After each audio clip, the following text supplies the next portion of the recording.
What? You're fucking high! Are you out of your mind? I'm gonna make you eat a plate of human shit! Get away from me!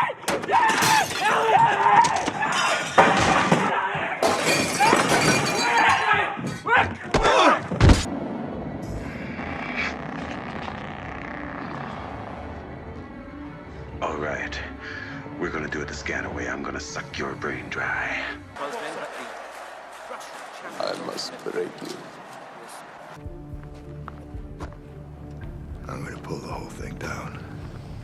I'm gonna bring the whole fucking diseased, corrupt temple down on your head. It's gonna be biblical. What does that mean? It means buckle your seatbelt, Dorothy, because Kansas is going bye-bye.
Today's video we're going to be looking at the MPU 6050 6 degrees of freedom breakout board, which features a 3-axis accelerometer and a 3-axis gyroscope.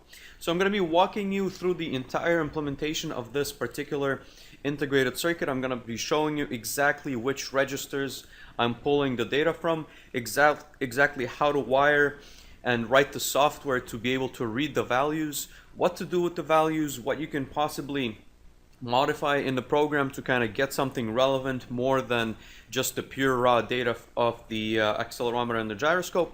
And as a very quick demonstration of the data that's currently being sent back to the Arduino serial port, you can look on your screen right now, and as you can see, you have the gyro readings in the G's as well as the accelerometer readings in G's.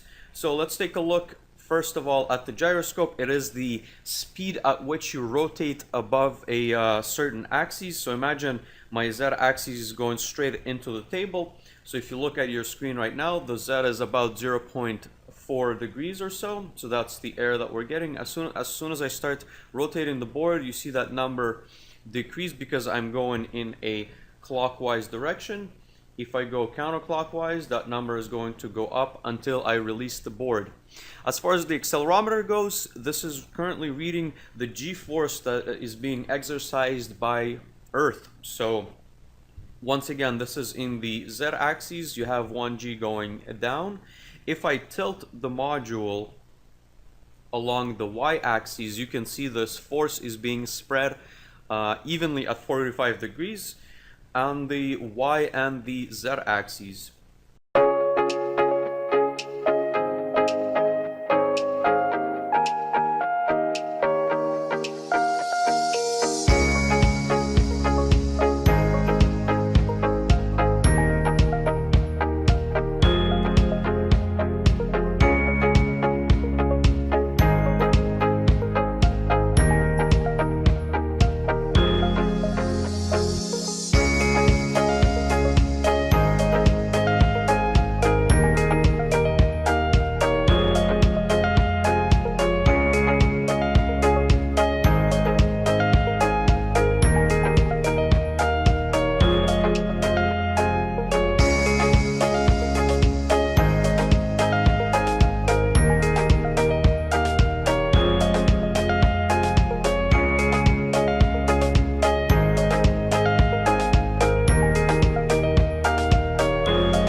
we should have been talking about gyroscopes all along.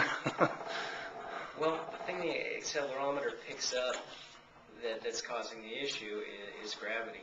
And so you come up with an accelerometer that's giving you one bit of data, and you've sort of got two unknowns. You've got one, which way is the gravity vector pointing, and two, which way is this thing accelerating. Now fundamentally we can make some assumptions that when you're starting out at thrust, this thing isn't moving. And then you can say, okay, gravity's down. We measure a little bit of acceleration incrementally. All right, we know we moved this way a little bit, so we can assume that gravity's pointing down this way. Now we go a little bit farther. All right, we know we moved it a little bit farther. Gravity's now this way. But you've got a little bit of tolerance on each of those measurements, and so as you go along, your gravity vector is getting less and less accurate over time, and so your readings are getting less and less accurate. What the gyro does is it just looks at angular rate. So sitting here, you're getting a 0. As soon as you move, you don't have to worry about the gravity vector. All you see is that you've changed an angle, and that gives you a lot more accuracy. Another problem with the accelerometer is that if it's positioned here, and we make a motion, we know the distance between the accelerometer and the pivot point approximately. And so we can tell how far our angle went. If we are doing something where the device is positioned like this and we're thrusting, now the distance is changing, and our angular measurement is becoming much more complicated. We have to know how far we thrust as well as how much force has been applied. Where with the gyro, it doesn't really matter where the gyro is in the device. Tilt is tilt, and it gives us a result. So it starts out with information that, I mean, the accelerometer starts out with information that we don't end up using except as a starting point to start calculating from. Yeah, it's something we just need to subtract out fundamentally. Right. And it creates inaccuracies over the long run.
The space station provides a place to test many technologies in this space environment where they will be used.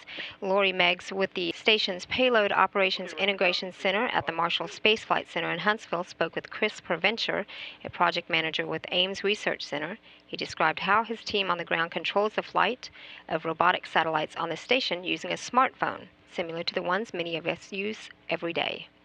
So I'm researching Smart Spheres, which is a robotic free flyer on ISS.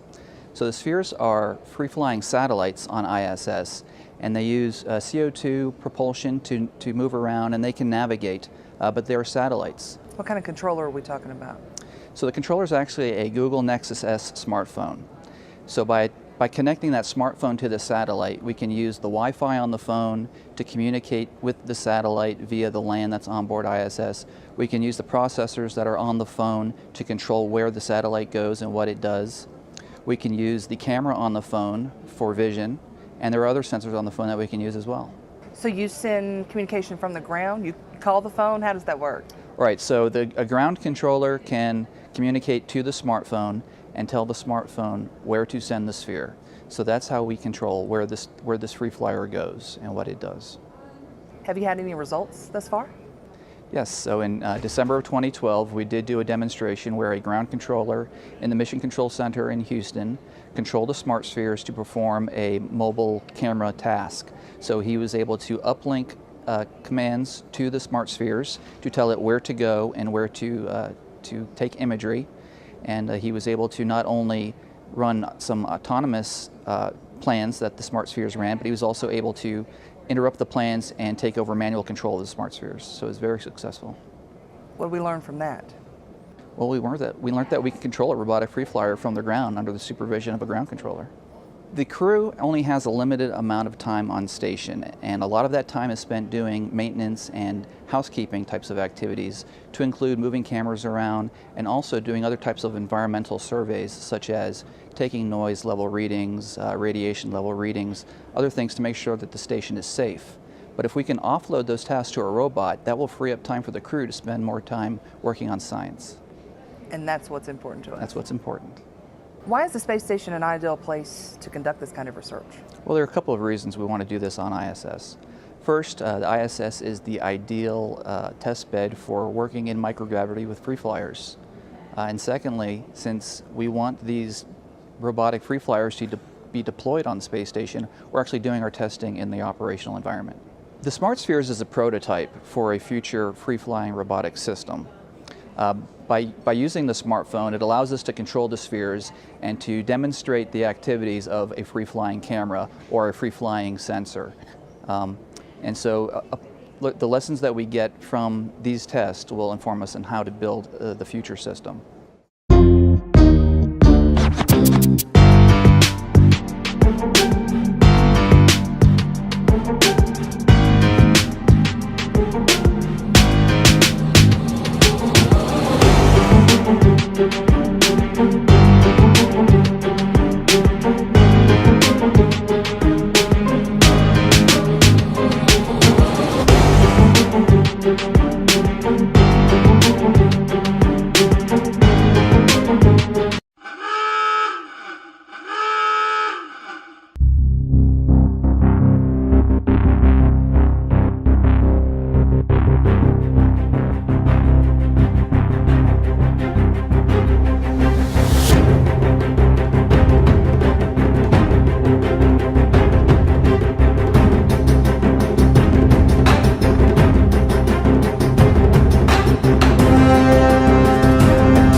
Yes, I'll just get this gyroscope here, and it's just a toy gyroscope really, but of course in zero gravity, if you knock it, it's going to tumble, it's going to move around like any object up here does.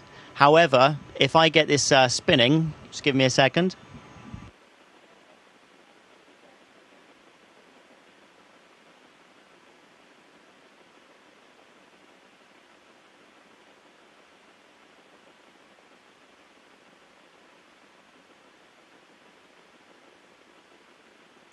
So once the gyroscope is spinning, you can just see how stable it becomes. And however I knock it, it's not going to change its plane. It's going to remain in the same plane. I can put it physically into a different plane and tap it again, but it will still hold that same plane, and it's much more stable. So it just gives you an idea of how we use spin stabilization and gyro stabilization for control on board the International Space Station.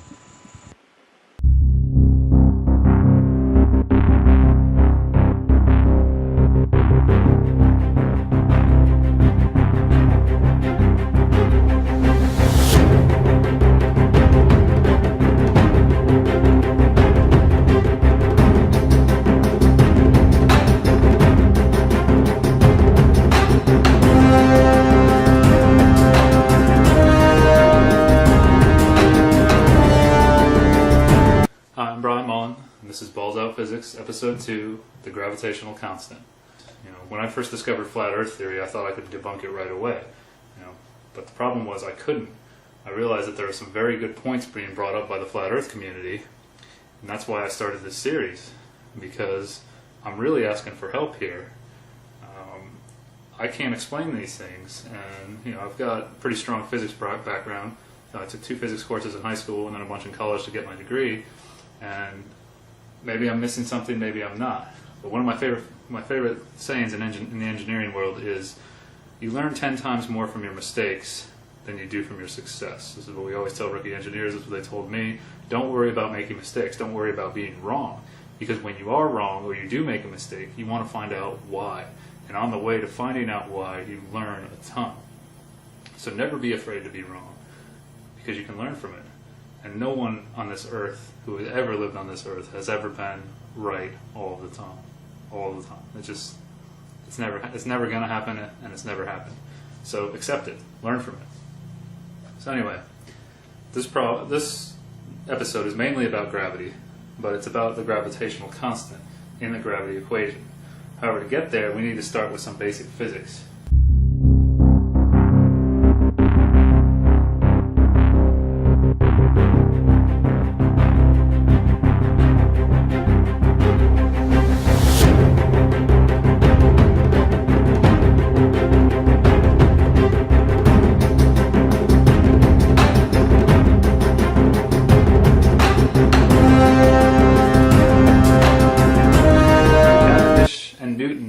We're both Freemasons. It's a very big club, and back then, the average person couldn't even write their own name. So people slowly were introduced to the sciences. More and more people were introduced to the sciences over the years, and it wasn't just the wealthy people over the years. And I know there's a symbol out there that a lot of people have been trying to figure out. It looks something like this.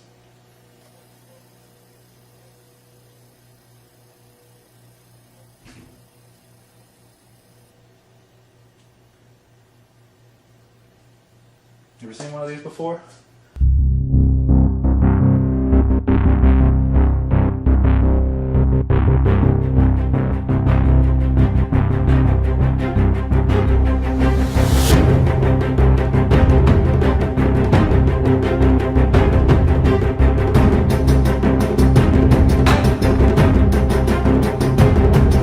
Get to the goddamn point. What's the point, man? There's no reason. Here's my point, dude. There's no fucking reason why these Yeah, Walter, what's your point? Huh? Walter, what is the point?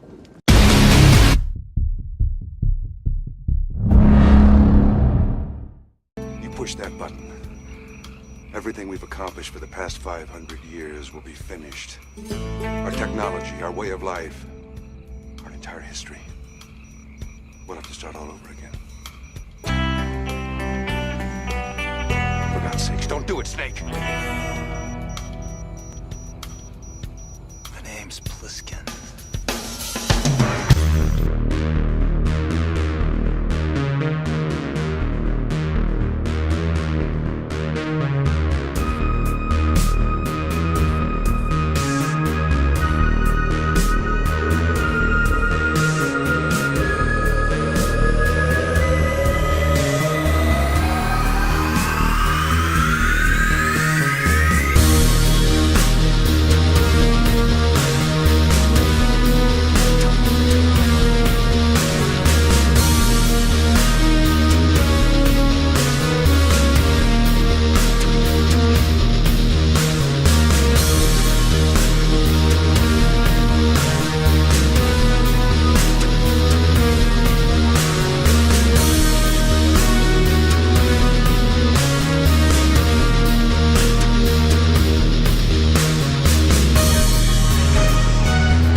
don't get this at all. I thought Low Panda... Shut up, Mr. Burton.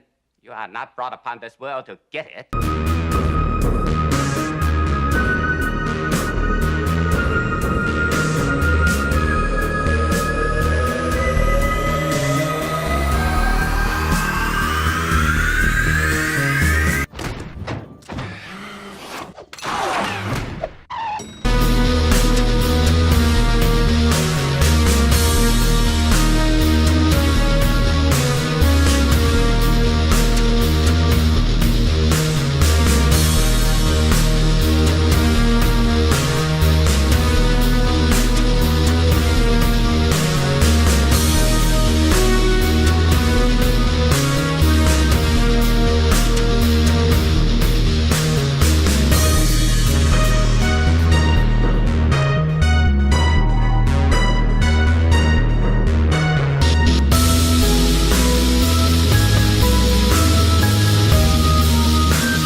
Hi.